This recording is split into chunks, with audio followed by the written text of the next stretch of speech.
नमस्कार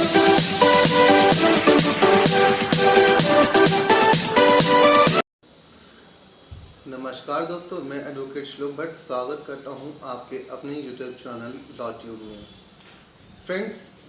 हम हमेशा हॉस्पिटल में जाते हैं तो देखते हैं कि वहां पे एक वार्निंग मैसेज लिखा होता है कि अगर आप मेडिकल स्टाफ से या डॉक्टर्स से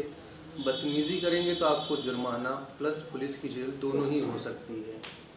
लेकिन कभी आपने सोचा है कि अगर ऐसा हो कि हॉस्पिटल्स में वार्निंग साइंस लगे हो कि अगर डॉक्टर साहब के साथ बदतमीजी करते हैं या पेशेंट्स के साथ लापरवाही करते तो उन्हें जुर्माना जेल होगा? है ना कुछ इंटरेस्टिंग। आज इसी टॉपिक पे बात करेंगे, लेकिन आगे बढ़ने से पहले आप सबसे रिक्वेस्ट है कि मेरे चैनल को बेल आइकन का बटन दबा करके सब्सक्राइब करें और वीडियो का लाइक बटन दबा करके इसे वीडियो को शेयर करें, ताकि मैं जो भी जानकारी आपको देने जा रहा हूँ वो अन्य लोगों तक भी ज़रूर पहुँचे। दोस्तों, डॉक्टरों के द्वारा, मेडिकल स्टाफ के द्वारा और हॉस्पिटल के द्वारा इलाज में लापरवाही करने पर पेशेंट को 6 करोड़ रुपए तक का मुआवजा मिला है। शायद आपको सुनने में ये अजीब लग रहा हो, लेकिन ये सच है। इसी विषय पर दोस्तों आज बात करेंगे, लेकिन आगे बढ़ने से पहले हमें इस चीज़ को भी जानना बहुत ज़रूरी है कि कहाँ पर डॉक्टर्स या मेडिकल स्टाफ की गलती है और कहाँ पर हमारी गलती है। मान लीजिए मुझे आँख में प्रॉब्लम है और मैं एक जनरल फिजिशियन के पास जा रहा हूँ, तो वहाँ पर गलती या लायबिलिटी जो है वो मेरी है, ना कि किसी डॉक्टर की या किसी मेडिकल स्टाफ की। अगर मुझे मेरी आँख में प्रॉब्लम है तो मुझे सिर्फ और सिर्फ आँख के डॉक्टर के पास जाना चाहिए, ना कि जनरल फिजिशियन के पास। ठीक है, अब आते हैं डॉक्टर की लापरवाहियों की बात। मान लीजिए किसी का पेशेंट है, भर्ती हुआ हॉस्पिटल में, उसे उचित इलाज नहीं मिल पा रहा है या डॉक्टर्स ने लापरवाही की, उसकी मृत्यु हो गई। तो ऐसी स्थिति में हम में से कई लोग हॉस्पिटल में जाकर के मारपीट करते हैं, लड़ाई झगड़ा करते हैं, जिसकी वजह से उनको जेल हो जाती है और उनकी प्रॉब्लम्स और बढ़ जाती हैं। लेकिन दोस्तों, बिना मारपीट करे, बिना लड़ाई झगड़ा करे, डॉक्टर्स को, हॉस्पिटल्स को और मेडिकल स्टाफ को उनकी गलती का एहसास दिलाना और उन्हें पनिशमेंट करवाने के लिए एक नहीं तीन लीगल रास्ते हैं, जो शायद आपको सुनने में अटपटा लग रहा होगा, लेकिन हाँ, इसी विषय पर बात करते हैं, आगे बढ़ते हैं। एक्चुअली में जब 2013 की बात है, ईयर 2013 में बलराम प्रसाद बनाम कुणाल साहा नामक केसेस में honourable supreme court of India यानी कि माननीय उच्चतम न्यायालय भारत ने कुणाल साहा नामक व्यक्ति को 6 करोड़ 8 लाख रुपए का जुर्माना दिलवाया था, जो कि शायद आपको सुनने में आश्चर्य लग रहा हो, लेकिन ये सच है। दोस्तों, हुआ क्या था, डॉक्टर कुणाल साहा अमेरिका में रहते थे और वो अपनी वाइफ अनुराधा साहा के साथ कोलकाता में आए, जहां उनकी वाइफ की तबीयत खराब हुई और वहां पे उन्होंने AIMR हॉस्पिटल कोलकाता में जाकर अपनी वाइफ को दिखाया, जहां पर उनकी वाइफ डॉक्टर सुकुमार मुखर्जी ने डेपोमोड्रॉल 80 mg की मेडिसिन दिन में 2 बार 3 दिन तक खाने के लिए कही, जिसको खाने के बाद अनुराधा साहा की तबीयत बिगड़ती गई और उनकी स्किन पे घाव हो गए, उनकी स्किन उतर गई, उनको नेफ्रोलाइक एप्रोडर्मिक हो गया, जिसकी वजह से उनकी मौत हो गई।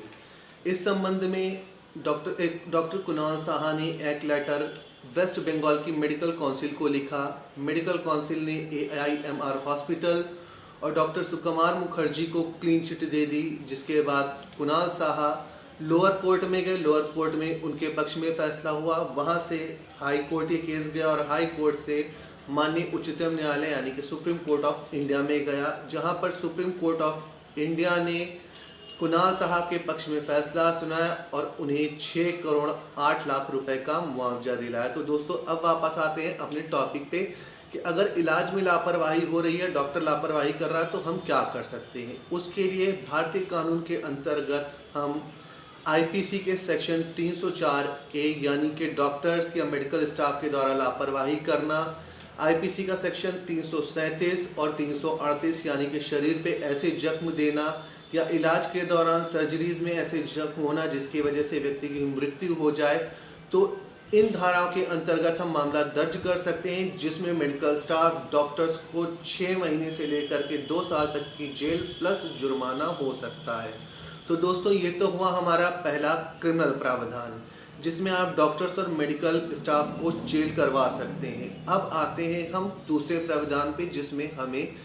अच्छा खासा मुआवजा भी मिल सकता है, प्लस डॉक्टर्स को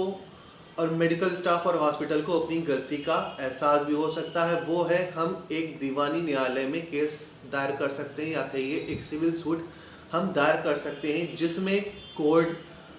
पीड़ित व्यक्ति को ज़्यादा से ज़्यादा मुआवजा दिलवाने की कोशिश करता है और दिलवाता भी है। ठीक है। तीसरा विकल्प हमारे पास है उपभोक्ता संरक्षण अधिनियम के फोरम में जाकर के केस दायर करना, जिसके द्वारा भी हम अच्छा खासा मुआवजा पा सकते हैं और डॉक्टर्स को, मेडिकल स्टाफ को और हॉस्पिटल्स को उनकी गलती का एहसास दिला सकते हैं। दोस्तों, अगर हम क्रिमिनल केस करते हैं तो क्रिमिनल केस करने में जब हम केस करते हैं आईपीसी के सेक्शन 304A, 337 और 338 के अंतर्गत, तो कोर्ट में हमें डॉक्टर या मेडिकल स्टाफ का मेंसेरिया यानी कि उनका क्रिमिनल इंटेंशन प्रूव करना होता है, जो कि एक मुश्किल काम होता है। वहीं अगर हम सिविल केसेस करते हैं तो सिविल केस करना हमारे लिए ज़्यादा सुविधाजनक होता है, क्योंकि उसमें हमें मुआवजा भी मिलता है और उसकी प्रोसीडिंग्स भी कम लचीली होती हैं। और वही हाल हमारे उपभोक्ता संरक्षण अधिनियम का भी है कि अगर हम उपभोक्ता संरक्षण अधिनियम में जाते हैं तो हमें ज़्यादा से ज़्यादा अच्छे से अच्छा मुआवजा मिलता है। ठीक है। और अब आते हैं इस बात को थोड़ा आगे बढ़ाते हुए, माननीय उच्चतम न्यायालय भारत यानी कि सुप्रीम कोर्ट ऑफ इंडिया ने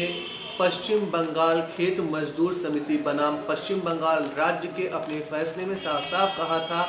कि भारत के हर व्यक्ति को इलाज पाना उसका मौलिक अधिकार है। अगर राज्य सरकार या केंद्र सरकार या फिर प्राइवेट हॉस्पिटल या मेडिकल इंस्टीट्यूट, नर्सिंग होम आदमी को अच्छा इलाज नहीं मुहैया करा रहे हैं, तो ऐसी दशा में राज्य के मामलों में भारतीय संविधान के अनुच्छेद 226 मीन्स इंडियन कॉन्स्टिट्यूशन के आर्टिकल 226 के अंतर्गत हाई कोर्ट में रिट करके इसके खिलाफ केस करा जा सकता है। और अगर जहां पर केंद्र सरकार के अधीन हॉस्पिटल्स हैं या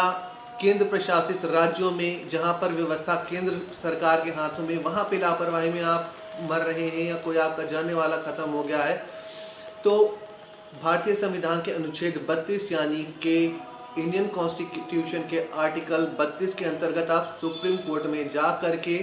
इसकी शिकायत कर सकते हैं, क्योंकि इलाज सही से ना मिलना या इलाज की कमी में आदमी का मर जाना भारतीय संविधान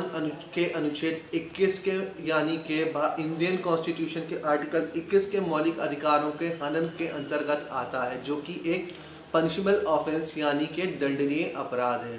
दोस्तों, आज की वीडियो में मैंने आपको ये सारी जानकारियाँ दी हैं। उम्मीद करता हूँ कि आप इन जानकारियों का इस्तेमाल सही से करेंगे, अच्छे से करेंगे और ऑनेस्ट वे में करेंगे। इनका आप कोई भी मिसयूज़ नहीं करेंगे। अभी के लिए नमस्कार, मिलते हैं फिर नए वीडियो में एक नए टॉपिक के साथ। पॉज कर, खत्म कर दो ना, पॉज कर दो।